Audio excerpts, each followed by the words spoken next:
Répondre à un marché public ne s'improvise pas. Il faut absolument connaître les rouages, le mécanisme et les techniques pour bien répondre. Si vous voulez vous précipiter pour répondre à un marché public, c'est inutile. La réponse à un marché public se compose toujours de deux parties, la candidature et l'offre. En fonction du montant et du marché, l'acheteur peut exiger plus ou moins des pièces ou des documents contenus dans le règlement de consultation, le RC. Comment alors bien présenter sa candidature et votre offre?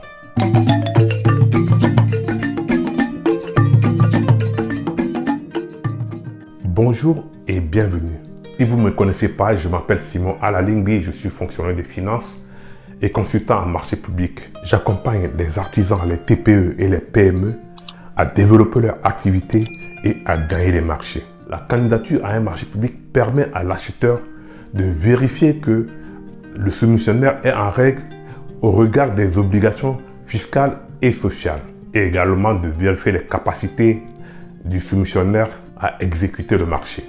Pour répondre à ces marchés publics, l'administration a mis en place des formulaires types de déclaration de candidature que le soumissionnaire devra soigneusement remplir. Ce formulaire contient la lettre de candidature, l'habilitation du mandataire par les co-contractants, la déclaration de candidature individuelle ou des membres du groupement et la déclaration des sous-traitants.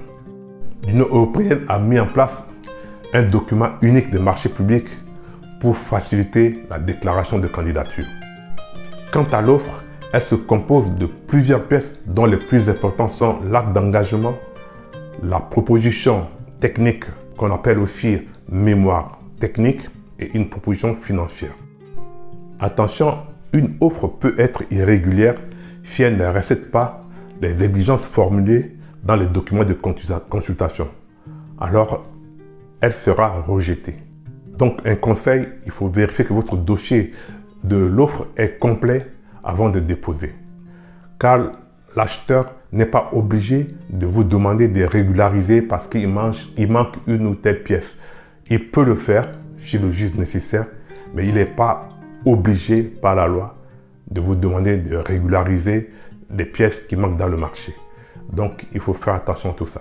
Avant de commencer sa rédaction, il est important de construire un plan de mémoire technique. J'ai déjà diffusé une vidéo qui ne parle uniquement que de mémoire technique. Vous pouvez aller regarder.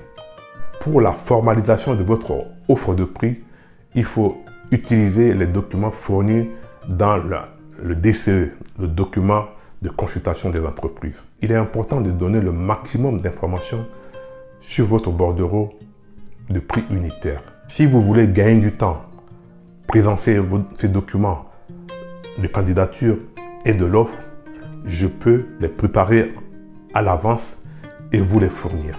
Si vous avez aimé cette vidéo, likez-la, partagez autour de vous, aux amis, à d'autres entrepreneurs pour les aider aussi à mieux préparer leurs réponses.